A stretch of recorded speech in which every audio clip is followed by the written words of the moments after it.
ये साइकिल। हमारी युद्ध नीति क्या है?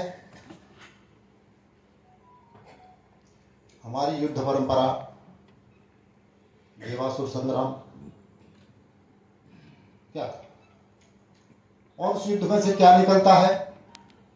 रत्न, अमृत कैसे निकालते हैं? आप सब विद्वान लोग बैठे हैं, मैं आपके जैसा विद्वान नहीं हूं। आप सब यूनिवर्सिटी के लोग हैं, बड़े बड़े एक्सपीरियंस हैं आपके, आंदोलन के भी हैं, सोचने के भी हैं, लिखने पढ़ने के भी हैं।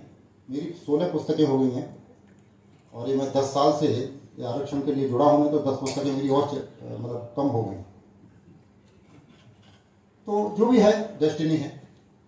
मैं प्रोफेसर होता तो देश के सबसे बड़े प्रकाशक जो है मेरे साथ आते कि भाई आप दे दो पुस्तक हम छापेंगे, वो नहीं होता। ठीक है, तो ये हमारा साहित्य क्या है? हमारा जो साहित्य, हम साहित्य से ना, साहित्य समाज का दर्पण होता है, ये हिंदी में कहते हैं। साहित्य में हमारा रिफ्लेक्ट होता है ना कि हम क्या थे। हमारा साहित्य रामायण है, महाभारत है, क्या है? युद्ध, युद्ध ही है ना। देवी देवता हमारे, ऐसा कोई है जो जिसके पास हथियार ना हो, जिसके हाथ में कोई वेपन ना हो? ऐसा कोई देवी देवता है हमारा? बुद्ध को छोड़ दीजिए, महावीर को छोड़ दीजिए, नानक को छोड़ दीजिए, बाकी सबके पास हथियार हैं। काय के लिए हथियार क्यों रखते हैं? क्यों रखते हैं? काम आता है ना। तो ये तो हमारा हिस्ट्री है। अब अहिल्याबाई क्या करती थी? एक महिला शासिका, पता नहीं सर ये छत्रपति शिवाजी की धरती है और महारानी अहिल्याबाई होलकर है या मल्हारराव होलकर है या होलकर राजवंश है, उस छत्रपति शिवाजी की देन है। तो हमें याद करना पड़ेगा छत्रपति शिवाजी को। छत्रपति शिवाजी को आपने सिंहासन पर बैठे देखा होगा चित्रों में, अहिल्याबाई को सिंहासन पर बैठे तो नहीं देखा होगा, है ना। कारण सूबेदार, मल्हारराव के बाद में सूबेदार कौन बने? मालेराव। मालेराव नहीं रहे तो सूबेदारी पर नाम किसका था? तुकोजीराव होलकर, जो उनके सेनापति भी थे। लेकिन शासन अहिल्याबाई करती थी, तो वो शासिका थी। शासन के तौर पे उनका नाम संसार में मशहूर है। और पुण्य श्लोक अगर उनको कहा गया तो पुण्य श्लोक एक शब्द जो है बहुत बड़ा शब्द है। भारत की धरती पे जो मैंने, हो सकता मैं गलत हूं, पुण्य श्लोक धर्मराज यम को कहा गया। यम न्याय का देवता है, यम ही न्याय करता है ना अल्टीमेटली। तो वो है पुण्य श्लोक। दूसरे पुण्य श्लोक है युधिष्ठिर,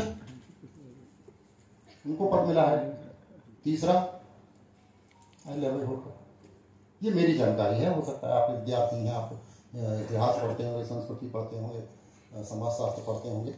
ये मेरी जानकारी है, मैं कोई बताएगा तो मैं अपने को चेंज करूँ। तो ये पदवी एक, इसको विरुद्ध कहते हैं संस्कृत में, हिंदी में। ये नाम पुण्य श्लोक देवी अहिल्याबाई को मिला, बहुत बड़ी बात है, इस संसार के इतिहास में बड़ी बात है। मैं कभी कभी महसूस करता हूं कि मैंने कहां जन्म लिया, किस समाज में, धनगर समाज में। कोई पूछने वाला नहीं। मैं अगर ब्राह्मण होता, सोचता हूं मैं कहां होता था, होता है महाराष्ट्र में आ गया, यहां पे भी वही हालत, वही हालत। अधिकार के लिए लड़ रहे हैं, न्याय। देवी अहिल्याबाई होलकर प्रजावत्सला। मैं टेलीफोन डिपार्टमेंट में था, अधिकारी था। एक बार, और हिंदी के प्रोग्राम चलते हैं तो कंपटीशन चलते हैं, तो जब मैं जब कंपटीशन में बैठता था तो नाम मिल जाता था मुझे। तो लोगों ने बोला कि हर बार ये ले लेता है हर साल में, तो इसको निकालो। तो बोले तुम जज बनोगे तुम अभी दोगे।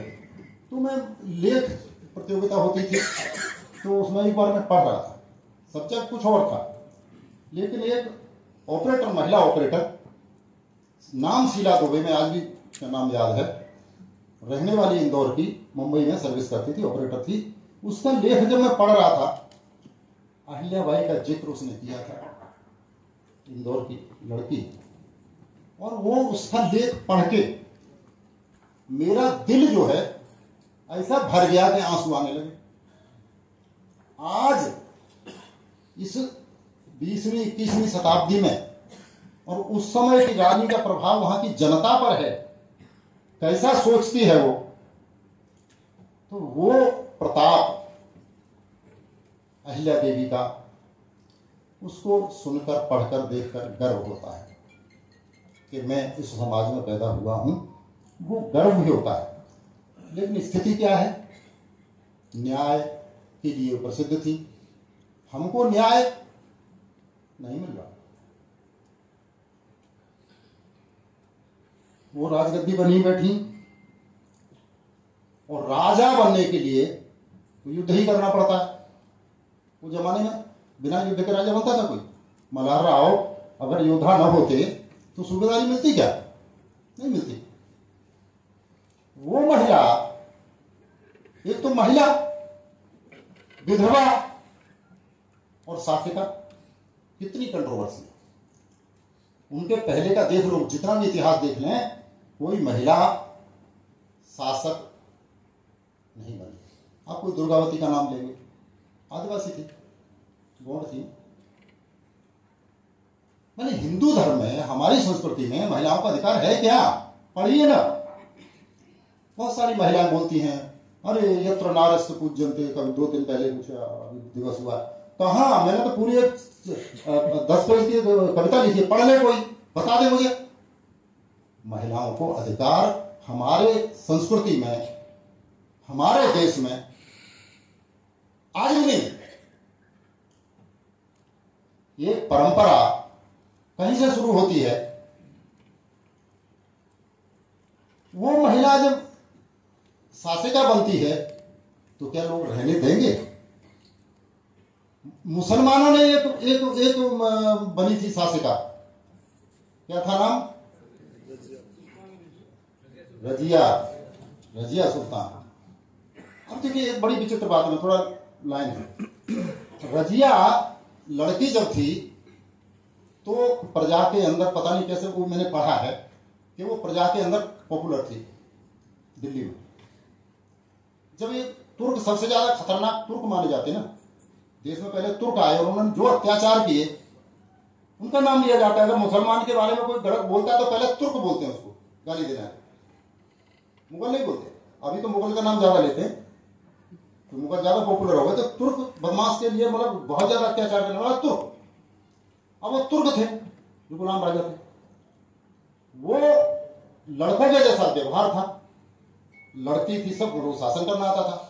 उसका पिताजी शायद इल्तुतमिश था, पिताजी उसको बनाना चाहता था, गद्दी देना चाह रहे थे, लेकिन वहां के मौलवी और वहां के जो लोग थे वो नहीं देना चाहते थे। वो गद्दी दे दी तो लोगों ने विद्रोह किया, मतलब इन्होंने विरोध किया बहुत ज्यादा, उतारो इसको, महिला है। दिल्ली की पब्लिक आ गई सड़कों पर, यह पढ़ा है मैंने, दिल्ली की पब्लिक सड़कों पर आ गई और उसको बनाना पड़ा सुल्तान। आप सोचिए, उस जमाने में तुर्कों का राज्य था, तब भी ये जनता 5% थे, केवल 5% थे उसमें मुसलमान, क्योंकि ये जो गुलाम वंश के राजा थे ना, उसमें सबसे ज्यादा कौन था? बलवान यार। इनके बारे में ये सब लोग बोलते थे कि सबको बनाओ मुसलमान, सबको मुसलमान बनाओ। वो क्या कहता था? हम कुल 5% है, ये 95% हमको मार डालेंगे, ये जोर जबरदस्ती नहीं कर सकते। इतिहास के फैक्ट बोल रहा हूं। उस समय एक महिला के समर्थन में दिल्ली की पब्लिक आ गई थी सामने, उसको बनाना पड़ा, बाद में उसको नहीं रहने दिया। ये ज्यादा दिन नहीं रह सके, उसमें बहुत सारे आरोप लगे, वो घोड़े पे चढ़ाता था, वो उसको बोलते थे नहीं इसका तो अलग संबंध है, फिर उसने उससे शादी भी कर ली, बोले ठीक है कर ली मैंने शादी, फिर भी उसको मार ही डाला गया। ठीक है, अहिल्याबाई जब गद्दी पर बैठती हैं तो क्या विरोध नहीं होगा? नहीं हुआ होगा। राघोबा ने क्या किया था, गंगाधर राव क्या कर रहे थे, विरोध था ना। और उन्होंने कैसे हैंडल किया, ये पढ़ने, समझने, सोचने और बताने की जरूरत है। गंगाधर राव ने राघोबा को बुला लिया, आ जाओ, क्या जवाब दिया मुझे लगता है उसकी मुझे बताने की जरूरत नहीं है। जो पिंडारी थे, भील थे, लूटपाट होती थी। उन्होंने बोला इनको कौन कंट्रोल करेगा, उसको मैं अपनी बेटी की शादी कर दूंगा। यशवंतराव कहां से आए, हाँ मैं करूंगा, शादी करेंगे, पुरोगामी, प्रोग्रेसिव। ये उनकी कूटनीति, रणनीति, युद्ध नीति। चंद्रावत मल्हारराव के सामने तो राजपूतों की नहीं चलती थी। एक बार मल्हारराव गए, किसी राजा के साथ मीटिंग हो रही थी, और एक धनगर सफर राजपूतों से, क्षत्रियों से चौथ वसूल रहा है। कितना बुरा लगता था उनको। लेकिन तलवार, ये लिखा हुआ है कि उनका प्रोग्राम था कि जब वो मीटिंग में जा रहे हैं एक रूम में, तो वहां तैयार थे, ये हम तो किस्सा बताते हैं छत्रपति शिवाजी का और अफजल का। वहां ये गए मल्हारराव, मैंने पढ़ा, तो उनका था कि इसको मार दें, तो जोर मीटिंग। मल्हारराव को समझ भनक लग गई, उनको समझ आ गया कि ये कुछ मेरे ऊपर अटैक होगा। उसके पहले उन्होंने कर दिया वार, मल्हारराव। तो एक धनगर के प्रति ये फीलिंग, और एक महिला विधवा, आज भी देख रहे हैं ना, बोलने की जरूरत है क्या। तो वो जो है, उनको राघोबा को कैसे ट्रीट किया उन्होंने। चंद्रावत राजपूत ले लिया इनका कब्जा कर लिया इनकी सीमा में, बॉर्डर पर। वो जो है उस समय तुकोजी राव जो है अफगानिस्तान की तरफ गए थे, पेशवाओं के तरफ से लड़ते थे, पेशवाओं के साथ वहां गए थे। इनको कोई पर्याय नहीं था, सेना वहां गई है, ये अकेले हैं, चंद्रावत हमला कर दिया, अटैक कर दिए हैं। इन्होंने खुद फौज बनाई, खुद फौज बनाई, तैयार की, खुद गई। पानीपत की लड़ाई में थी वो, पानीपत की लड़ाई में गई थी, उन्होंने ट्रेनिंग ली। तो वो योद्धा थे, उनको वहां बने रहना। फिर उसके बाद जब ये हो गया, आप उस जमाने का सोचिए क्या होता था, लड़ाइयां होती थी। एक बार सिंधिया आ रहे थे, कहां, पूना आ रहे थे। तो होता क्या था, वो फौज लेके चलते थे, और फौज एक दो आदमी तो रहता नहीं है, घोड़ा, बैलगाड़ी, उनके जानवर को चारा, उनकी फौज को खाना। अब सैकड़ों किलोमीटर चल के आओगे तो सब पूरा तो भर के नहीं लाओगे, तो जहां जिस रास्ते में जाते थे ना, वहां के गांव वालों से लूटते थे, यही था। तो जिस रास्ते से जाएंगे वहां के गांव बर्बाद। और ऐसा होता था कि फौज आ रही है, खबर लग जाती तो गांव खाली हो जाते थे, भाग जाते थे लोग, ये होता था उस जमाने में। तो सिंधिया जी फौज आ रही है, इनकी बॉर्डर में से जाना था, इनके राज्य में से, नेचुरली इनकी ये प्रजावत्सल शासिका है, रूलर है, और इसके पब्लिक जो है इस तरह से लुटेगी, बर्बाद हो जाएगी। तो इन्होंने भेजा उनको सूचना, बोले आप मेरे राज्य से जरा मत जाइए। और सिंधिया तो कोई कमजोर तो थे नहीं, महादजी सिंधिया वगैरह का जमाना था। वो उनकी सीमा से बाहर से गए, कहने भर से, नहीं तो लड़ो, फिर नहीं तो मैं तो इधर से जाऊंगा। सवाल ये है मेरा कहने का, उनकी युद्ध नीति महारानी अहिल्या देवी की, कि सिंधिया को बोले नहीं, तुम्हारे राज्य से नहीं जाऊंगा। उनकी बात को पेशवा इतना महत्व देते थे न्याय के बारे में। अब बात आ गई न्याय की, तो न्याय मिलता है क्या, चलिए जल्दी समझते हैं। बात है, हम तो न्याय के लिए लड़ रहे हैं कोर्ट में, है ना। छीन लिया गया है, नाम विस्तार की लड़ाई हुई थी, लड़ना पड़ा था, नहीं मिला था आसानी से ना। लड़ना पड़ता है, लड़ना पड़ेगा। और जो समाज, ठीक है, फायदे के लिए लड़ा जाता है, जब दिखता है जहां फायदा मिल जाएगा तो लड़ा जाता है, लड़ना चाहिए। हम ये लड़ाई है, हार गए हैं, लेकिन जीतने के लिए लड़ेंगे। अब ये जात भेद वाला सवाल है, आरक्षण की लड़ाई हम जात के लिए लड़ रहे हैं। इस देश में जात नहीं मिटी। गौतम बुद्ध ने जात के खिलाफ एकता का बात किया था। वासवन आपके नजदीक में है ना, नया धर्म खड़ा हो गया जातियों की, क्यों? सिख धर्म बना था, इसीलिए न जात रहेगी न धर्म रहेगा। क्यों कहते हो? जात जाएगी नहीं, इसीलिए जाति का स्वाभिमान, अस्तित्व हम जिस जाति में हैं उसका अस्तित्व हमें समझना है और हमें सम्मानजनक जीवन जीने की हमें अधिकार चाहिए। अब अहिल्याबाई होलकर का जो आदर्श शासन था उसकी झलक कहां मिलती है? मौर्य, अशोक। इसके बाद अगर कोई आप हिस्ट्री में देखते हो तो अहिल्याबाई होलकर, और इसके बाद अगर कुछ हमें समझ में आता है तो महिलाओं के अधिकार, दलितों के अधिकार, ये सब बाबा साहब के कॉन्स्टिट्यूशन में मिलता है। और बाबा साहब का कॉन्स्टिट्यूशन मैं समझता हूं, स्टडी करिए, उसी परंपरा और उसी अधिकार की बात करता है, वही लिंक है। ये यूनिवर्सिटी में, सोलापुर यूनिवर्सिटी में मेरी रिक्वेस्ट रहेगी कि ये कंपैरिजन, मौर्य का कैसा शासन था, अहिल्याबाई का कैसा शासन था, और आज का जो कॉन्स्टिट्यूशन है उसके जो प्रिंसिपल्स हैं, उनकी जो थ्योरी है, उनके जो है, तो हमें वो कैसे कैसे डेवलप हुआ, ये मुझे लगता है लैंडमार्क रिसर्च हो सकती है इस तरह की, और ये यूनिवर्सिटी में हो। मैं इससे ज्यादा और कहूं, बातें तो बहुत कहने की हैं। मौका मिला बोलने का आप सबके सामने, बहुत बहुत धन्यवाद। और हाँ, एक कविता, नहीं एक कविता मैं क्या लिखता हूँ मालूम कैसे पड़ेगा? ये लेटेस्ट पुस्तक में पिछले साल आई है, हो रही है भीड़ पागल। और इसको जो पढ़ेगा वो पागल होगा कि नहीं पता। वही अहिल्याबाई होलकर के लिए मैं सोच रहा कौन सा पढ़ूं। ये हिंदी है, थोड़ा सा हिंदी, मैंने पीएचडी हिंदी में किया, साइंस पढ़ा था। बहुत लंबी नहीं है। सन्निहित है नियति में ही पुरुष की संभावनाएं, सन्निहित है नियति में ही पुरुष की संभावनाएं, इसलिए होती रही हैं शक्ति की आराधना।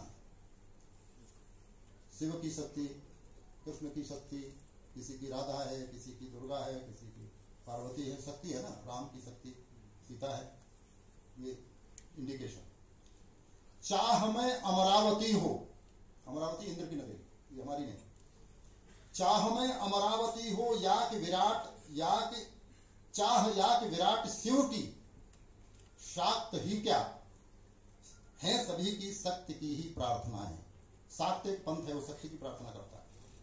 सब लोग शक्ति की प्रार्थना कर रहे हैं। चाह में अमरावती हो, चाह या कि विराट शिव की शाक्त ही क्या है, सभी की शक्ति की ही प्रार्थनाएं। शक्ति के प्रतिमान थे वे सल्तनत साम्राज्य सारे। और शक्ति, नारी शक्ति की बात करते हैं ना, मैं वो शक्ति को इसमें नारी ही है। शक्ति के प्रतिमान थे वे सल्तनत साम्राज्य सारे, नींव में उनके दबी हैं नारियों की यातनाएं। कोई भी युद्ध लड़ा जाए, हारती नारी है उसमें, स्त्रियां हारती। हो धरा के मर्त्य ही वे, या अमर हो स्वर्ग के वे। चाहे देवता हो चाहे इंसान हो धरा के मर्त्य ही वे, या अमर हो स्वर्ग के वे। देवताओं को रही हैं दासियों की कामनाएं। देवदासी, देवताओं को रही हैं दासियों की कामनाएं, और रह गया अस्तित्व सीमित व्याहताओं का सिमटकर, जो शादी कर रही थी। रह गया अस्तित्व सीमित व्याहताओं का सिमट कर, शक्ति रूपा राधिकाएं तोड़ती हैं वर्जनाएं। राधा शक्ति है, शादी नहीं करती, राधा की शादी नहीं होती। रह गया अस्तित्व सीमित व्याहताओं का सिमट कर, शक्ति रूपा राधिकाएं तोड़ती हैं वर्जनाएं। लक्ष्मियां बेटी बहू ही बन सकी थी रानियां जो, लक्ष्मियां बेटी बहू थी बन सकी थी रानियां जो, और देखती हैं स्वप्न उनमें आज की भी शोभनाएं। यानी रानी बेटी, बहू रानी है ना। कौन? एल्डर को नहीं बोला जाता रानी,